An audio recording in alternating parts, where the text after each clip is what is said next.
Guérir la douleur maternelle, comment se libérer, étape par étape. L'initiation d'un voyage intérieur.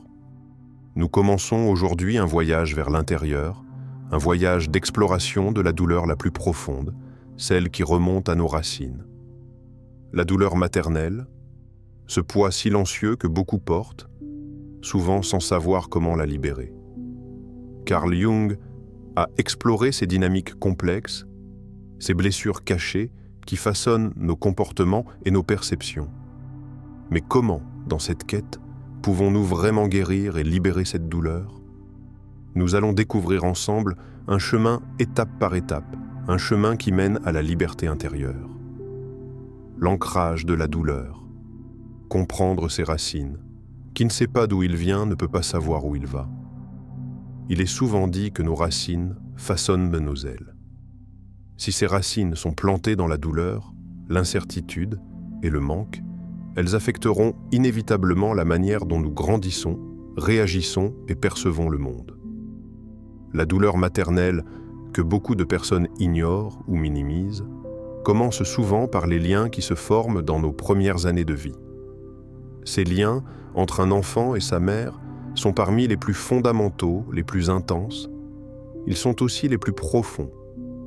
Lorsque Carl Jung parle de la connaissance de soi, il nous invite à comprendre la provenance de nos blessures et plus précisément à comprendre les influences invisibles qui façonnent notre perception du monde. La mère, à travers son regard, ses gestes, ses paroles ou son absence émotionnelle, peut marquer un enfant à vie. Ces premiers liens tissent les fondations de notre identité. Mais tout comme les racines d'un arbre peuvent être enchevêtrées ou blessées, ces premières relations peuvent aussi créer des fractures dans notre être. Pourquoi ces racines sont-elles si puissantes? Parce que, dès la naissance, notre cerveau est une éponge. Nous absorbons tout, les sourires, les caresses, mais aussi les silences, les négligences et parfois même les violences invisibles. Une mère qui ne peut pas offrir d'affection à cause de ses propres luttes intérieures, ou qui ne peut pas répondre aux besoins émotionnels de son enfant, laisse une empreinte profonde sur son développement. Cette douleur ne se manifeste pas immédiatement, mais elle se cache dans les coins sombres de l'inconscient, influençant des aspects de notre vie sans que nous en ayons pleinement conscience. La question que nous devons nous poser est la suivante. Comment cette douleur cachée influence-t-elle notre quotidien? À quel point les décisions que nous prenons, les comportements que nous adoptons et même les relations que nous formons sont conditionnés par ce passé que nous n'avons pas encore pleinement affronté? Beaucoup d'entre nous réagissent à des situations sans savoir pourquoi. Une critique anodine d'un collègue peut déclencher une réaction démesurée, comme si la critique remuait une blessure ancienne, une blessure que l'on croyait guérie. Parfois, des émotions profondes comme la peur ou la tristesse surgissent, mais il est difficile de savoir d'où elles viennent. La douleur liée à la mère n'est souvent pas reconnaissable à la surface de notre quotidien, mais elle se cache derrière ces réactions irrationnelles. Nous pouvons éviter des situations qui nous rappellent inconsciemment des scénarios vécus dans notre enfance, ou même rejeter des aspects de nous-mêmes qui nous rappellent la souffrance de ces premières années. C'est comme si une ombre invisible guidait nos choix, sans que nous comprenions pourquoi. Les relations interpersonnelles sont souvent les plus affectées. Parfois, la manière dont nous interagissons avec nos partenaires, nos amis, voire nos collègues, peut être influencée par ces dynamiques non résolues. Si, au fond de nous, nous avons ressenti une absence émotionnelle dans notre relation maternelle, il est possible que nous cherchions inconsciemment à combler ce vide dans nos relations adultes. Ou pire encore, nous pourrions reproduire inconsciemment les schémas de négligence émotionnelle que nous avons vécus sans même en être conscients. Les comportements autodestructeurs ou les peurs de l'abandon peuvent s'installer dans nos vies sans que nous sachions exactement d'où ils viennent. Il n'est pas rare que cette douleur se manifeste sous forme de comportements d'évitement. Éviter d'exprimer ses émotions, éviter d'entrer dans des relations profondes ou même éviter de confronter des souvenirs qui, à première vue, semblent lointains. Nous fuyons la vulnérabilité, de peur d'être rejetés ou de revivre une souffrance ancienne. Mais il y a une vérité cachée dans cette douleur. Le simple fait de reconnaître que cette douleur existe, que cette douleur a été ancrée dans nos premières années, nous offre un pouvoir immense. Comprendre que cette douleur peut influencer nos choix, nos décisions et nos interactions nous permet de commencer à en prendre conscience. C'est la première étape de la guérison. Comme le dit Jung, la conscience est le premier pas vers la liberté. En devenant conscients de l'influence de ces racines sur nos vies, nous pouvons commencer à libérer notre esprit et notre cœur. Mais pour ce faire, nous devons être prêts à plonger dans les profondeurs de notre passé, à regarder de face ce qui se cache dans les coins sombres de notre mémoire et de notre inconscient. C'est là que réside le pouvoir de la guérison, dans la reconnaissance et la compréhension. Ce n'est qu'en comprenant d'où vient cette douleur que nous pouvons commencer à la libérer. La confrontation avec l'ombre, affronter la partie cachée de soi, ce que vous rejetez en vous-même, vous le rencontrerez à travers les autres. Nous avons tous une part cachée en nous, une partie que nous tentons de fuir, de nier ou de rejeter. Jung l'appelle l'ombre. Ces aspects de notre personnalité que nous préférons ignorer ou dissimuler, souvent parce qu'ils sont douloureux, dérangeants ou en contradiction avec l'image de nous-mêmes que nous voulons présenter au monde. Mais cette ombre ne disparaît pas simplement en l'ignorant. Au contraire, elle nous poursuit, nous influence subtilement dans nos comportements, nos décisions et nos relations. Il est donc impératif de faire face à cette partie cachée de nous-mêmes pour comprendre l'impact qu'elle a sur notre vie. La douleur maternelle, comme toute douleur profonde, se cache souvent dans l'ombre. Ce n'est pas un souvenir évident ni un sujet de discussion facile. C'est une douleur qui se cache derrière des comportements que nous n'avons pas toujours le courage de confronter. Peut-être que vous avez évité des situations où vous vous sentiez vulnérable ou que vous avez toujours rejeté certaines émotions de peur qu'elles ne vous submergent. Mais au fond, cette douleur continue de régner, influençant vos actions sans que vous en ayez conscience. Le moment de la confrontation est maintenant. Lorsque nous parlons de l'ombre, nous parlons de la partie de nous qui contient nos peurs les plus profondes, nos blessures non guéries et nos regrets enfouis. Il se peut que cette douleur maternelle se soit cachée dans cette ombre, de sorte que vous avez réagi de manière excessive à certains événements où vous avez eu des comportements qui semblaient déconnectés de la situation réelle. Peut-être que vous avez vécu des relations où vous avez attiré des situations ou des partenaires qui inconsciemment reproduisaient ce vide ou ce manque que vous aviez expérimenté dans votre enfance. L'ombre n'est pas simplement une accumulation de traits négatifs ou de faiblesses. C'est aussi un lieu d'immense potentiel et de sagesse cachée. C'est dans l'ombre que résident les vérités non dites, les désirs refoulés, les talents non exploités et la force de résilience que nous n'avons pas encore découverte. Mais pour libérer cette énergie, nous devons faire face à elle, l'accepter et l'intégrer, plutôt que de la fuir ou de l'ignorer. Que se passe-t-il quand nous décidons enfin de confronter cette partie de nous-mêmes ? C'est une question profondément perturbante. Faire face à l'ombre, c'est regarder en face nos peurs, nos vulnérabilités et notre douleur non résolue. C'est accepter que certaines parties de nous, celles qui sont marquées par la souffrance, ont été négligées trop longtemps. En confrontant l'ombre, nous entamons un processus de guérison. Nous permettons à la douleur de se manifester, à la peur de s'exprimer, à la colère d'être libérée. Nous ne les rejetons plus. Mais cette confrontation n'est pas facile. Il faut du courage pour regarder cette douleur en face, pour reconnaître que certaines parties de nous-mêmes ont été laissées dans l'ombre et qu'elles n'ont pas été pleinement comprises ou guéries. Ce n'est pas un simple acte intellectuel. C'est un voyage intérieur qui peut être émotionnellement épuisant. Pourtant, c'est un voyage nécessaire pour se libérer des chaînes invisibles qui dirigent nos comportements et nos relations. Mais pourquoi tant de personnes ont-elles peur de cette confrontation avec l'ombre ? Peut-être est-ce parce qu'en acceptant notre ombre, nous devons accepter une vérité inconfortable, que nous ne sommes pas parfaits, que nous avons des faiblesses et des blessures, et que certaines de ces faiblesses sont liées à des expériences que nous préférerions oublier. Mais, comme le dit Jung, l'ombre est aussi une partie essentielle de notre intégrité. Elle ne doit pas être éliminée, mais intégrée dans notre vision de nous-mêmes, car c'est en reconnaissant l'ombre que nous pouvons transcender la douleur. L'ombre n'est pas un ennemi, mais un guide. Elle nous invite à découvrir une vérité plus profonde sur nous-mêmes.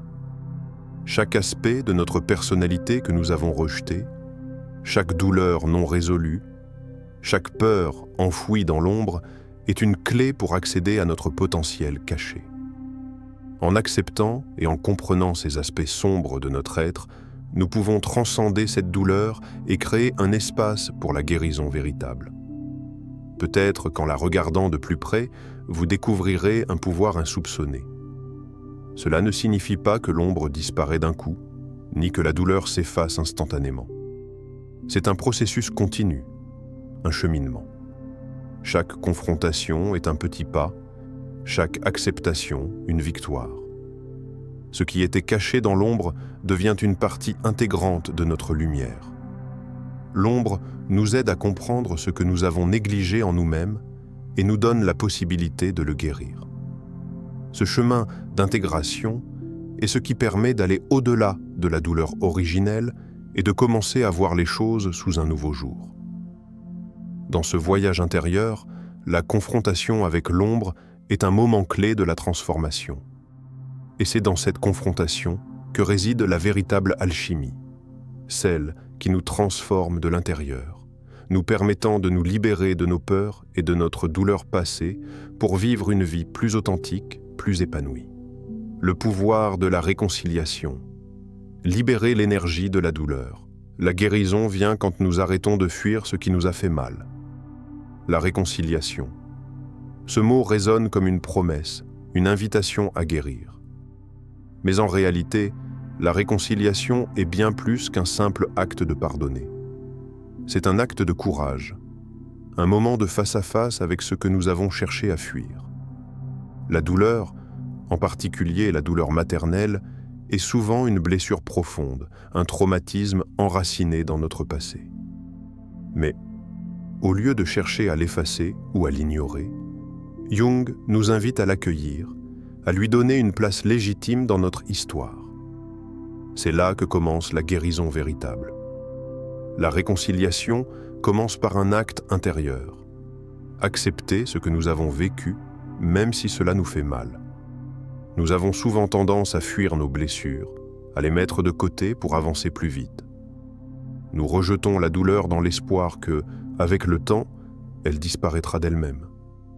Mais cette fuite, bien qu'elle nous semble protectrice, nous empêche de guérir.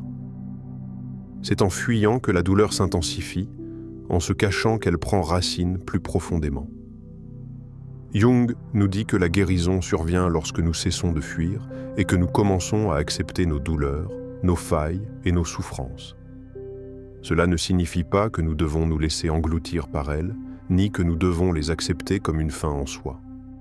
Non, il s'agit de les reconnaître, de les intégrer et de les transformer. La douleur n'est pas simplement un fardeau, elle peut devenir une source d'énergie, une ressource à partir de laquelle nous pouvons créer quelque chose de plus grand, de plus puissant. Lorsque nous accueillons la douleur, nous libérons une énergie créatrice immense. Cette énergie, qui a été longtemps contenue et refoulée, peut être transformée en un moteur de transformation personnelle. Cela peut prendre de nombreuses formes, une passion retrouvée pour la vie, une clarté nouvelle dans nos choix, une compréhension plus profonde de nous-mêmes et des autres. Cette énergie, une fois libérée, peut nous propulser vers de nouveaux horizons, vers une version plus authentique et plus forte de nous-mêmes. Mais comment se fait cette transformation ? La transformation de la douleur en énergie créatrice commence par le pardon, et en particulier par le pardon de soi-même. Nous avons tendance à être nos pires juges. Nous nous accablons de culpabilité pour des choses sur lesquelles nous n'avons souvent aucun contrôle. Pourquoi ai-je permis à cette douleur de me marquer? Pourquoi ai-je laissé cette souffrance guider mes choix et mes comportements pendant si longtemps? Ces questions sont légitimes, mais elles ne doivent pas devenir un fardeau supplémentaire. Pardonner ne signifie pas minimiser la douleur ni excuser ce qui a pu être fait. Le pardon est un acte libérateur, un acte d'amour envers soi-même. C'est reconnaître que, même dans la douleur, nous avons agi selon ce que nous connaissions à ce moment-là. C'est accepter que nous ne pouvions pas voir plus loin que ce que notre esprit et notre cœur pouvaient supporter à l'époque. Le pardon n'est pas une négation de la souffrance, mais un moyen de la transcender, de la libérer pour pouvoir avancer. Le pardon de soi-même est donc l'un des actes les plus puissants que nous puissions poser. C'est une clé qui déverrouille la porte de la guérison. Lorsqu'on se pardonne, on cesse d'être prisonnier de la douleur. On cesse de la laisser définir notre vie. Et c'est ainsi que la douleur perd son pouvoir sur nous. Elle devient une expérience qui nous a appris des leçons précieuses, mais qui ne nous contrôle plus. La guérison exige aussi de la patience et de l'amour pour soi-même. Le chemin est souvent long et les blessures, surtout celles qui remontent à l'enfance, ne se guérissent pas du jour au lendemain. Il faut de la persévérance pour accepter les parts de soi qui sont brisées, pour traiter avec douceur et bienveillance les aspects de notre âme qui souffrent. Ce processus est un voyage lent, mais chaque petit pas est une victoire. Chaque jour, nous nous rapprochons un peu plus de la paix intérieure, de la libération de cette douleur. Mais êtes-vous prêt à poser ce geste de réconciliation? Êtes-vous prêt à accepter cette douleur qui vous accompagne depuis si longtemps et à lui permettre de se transformer? Ce n'est pas une tâche facile. Il faut du courage pour regarder en face ce que nous avons refoulé, pour accepter que cette douleur fait partie de nous. Mais c'est en posant ce geste de réconciliation, en nous offrant ce pardon, que nous ouvrons la voie à une guérison véritable. La réconciliation avec la douleur maternelle, avec ce passé souvent enfoui, est un acte puissant. Cela ne signifie pas que vous oublierez ce qui vous a fait mal, mais que vous en ferez quelque chose de nouveau. La douleur devient alors un terreau fertile pour la croissance personnelle, un levier de transformation intérieure. En réconciliant notre passé, nous libérons l'énergie que nous avons longtemps retenue et nous devenons capables de créer une vie plus lumineuse, plus authentique, plus pleine. Ainsi, la guérison ne réside pas dans l'évasion, mais dans l'intégration de la douleur. C'est par la réconciliation avec ce qui nous a fait mal que nous accédons à un pouvoir intérieur qui nous permet de vivre plus pleinement et plus librement. L'intégration, devenir complètement soi-même, ce n'est qu'en nous réconciliant avec nos parts d'ombre que nous pouvons enfin devenir entiers. L'intégration est l'étape ultime du processus de guérison. Nous avons reconnu la douleur, nous avons accepté l'ombre, nous avons pardonné et libéré l'énergie refoulée. Mais il ne suffit pas de guérir la douleur. Pour qu'elle devienne véritablement une source de transformation, nous devons l'intégrer dans notre être. L'intégration signifie accepter cette douleur, la rendre partie intégrante de notre histoire personnelle et la transformer en une force créatrice, en une sagesse profonde. Il est souvent facile de tomber dans l'illusion que la guérison consiste à éliminer la douleur, à la chasser, à faire comme si elle n'avait jamais existé. Nous croyons qu'une vie sans douleur est une vie réussie, une vie parfaite. Mais la vérité est que la douleur fait partie de ce qui nous rend humains. Elle ne disparaît pas en un instant et elle ne doit pas être effacée. Au contraire, elle doit être intégrée, acceptée comme une partie de notre parcours et utilisée pour nous guider. Lorsque nous avons vécu une douleur maternelle, ce n'est pas simplement un souvenir que nous devons oublier. Cette douleur nous a façonnés, elle a sculpté une partie de notre personnalité et de notre vision du monde. Elle a influencé nos choix, nos comportements et nos relations. C'est ce qui fait de nous ce que nous sommes. En intégrant cette douleur dans notre être, nous faisons un choix radical, celui de la comprendre, de la transformer et de l'utiliser pour grandir. Mais comment pouvons-nous intégrer cette douleur de manière constructive? Cela commence par l'acceptation totale de ce que nous avons vécu. C'est reconnaître que la douleur maternelle a fait partie de notre réalité, mais qu'elle ne définit pas qui nous sommes. Elle fait partie de notre histoire, mais elle ne doit pas continuer à dicter notre avenir.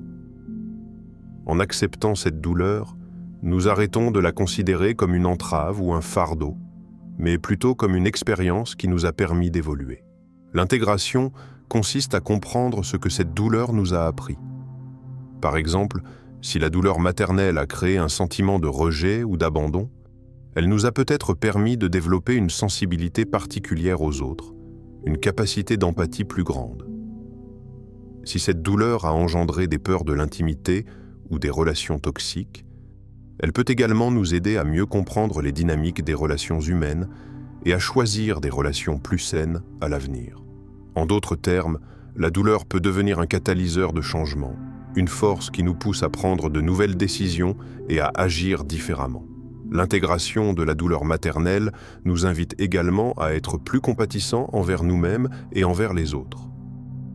En comprenant notre propre souffrance, nous devenons plus aptes à comprendre celle des autres. Nous développons une plus grande tolérance, une capacité à accepter les imperfections humaines et à offrir de l'amour là où il y en avait autrefois, de la colère ou du jugement. Cette compassion est l'un des fruits les plus précieux de l'intégration. De plus, l'intégration nous permet de devenir plus présents dans nos relations. Lorsque nous avons guéri, pardonné et accepté nos blessures, nous sommes capables de donner de nous-mêmes d'une manière plus authentique. Nous n'avons plus à fuir notre propre douleur et par conséquent, nous ne projetons plus cette douleur sur les autres. Au contraire, nous pouvons être pleinement présents pour ceux que nous aimons, offrir un soutien sans jugement et créer des relations basées sur la compréhension et la bienveillance. La véritable transformation vient de l'utilisation de cette douleur pour évoluer. Cela signifie que nous n'avons pas seulement guéri la douleur, mais que nous l'avons transformée en une force constructive. Chaque expérience de souffrance, chaque défi que nous avons surmonté devient un tremplin vers une version plus sage et plus consciente de nous-mêmes. Nous pouvons regarder en arrière, non pas avec regret ou amertume, mais avec reconnaissance pour les leçons que nous avons apprises et pour la résilience que nous avons développée. Il est important de comprendre que l'intégration ne signifie pas que la douleur disparaît complètement. Elle devient simplement une partie de notre récit. Plutôt que de la refouler ou de l'ignorer, nous l'acceptions, nous l'accueillons et nous en faisons un outil puissant pour notre croissance personnelle. Ce processus est dynamique. Il nous pousse à évoluer constamment, à remettre en question nos croyances et à nous adapter à de nouvelles perspectives. L'intégration nous invite à élargir notre compréhension de nous-mêmes, à embrasser notre humanité dans toute sa complexité.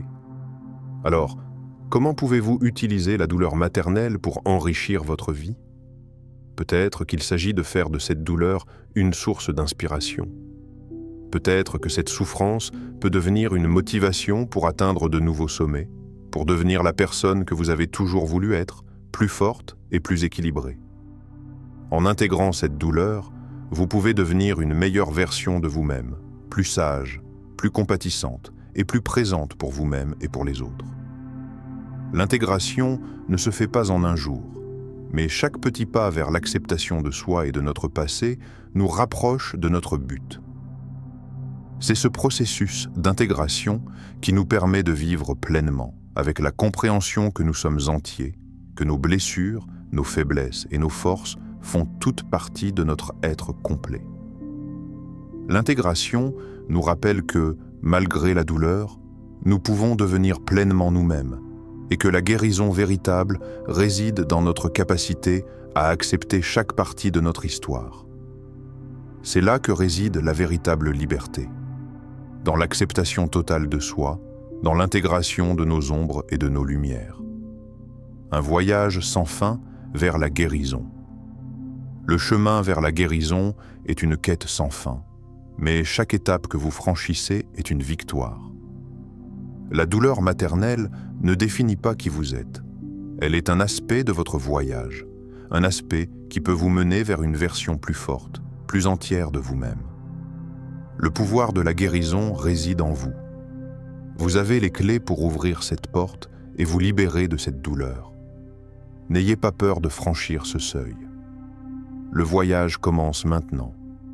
Si ce voyage vous a touché, si vous ressentez que vous êtes prêt à commencer à guérir, je vous invite à vous abonner, à aimer cette vidéo et à partager vos réflexions dans les commentaires. Quelle est, selon vous, la première étape vers la guérison de la douleur maternelle? Partagez avec nous vos pensées et souvenez-vous que chaque petite action compte.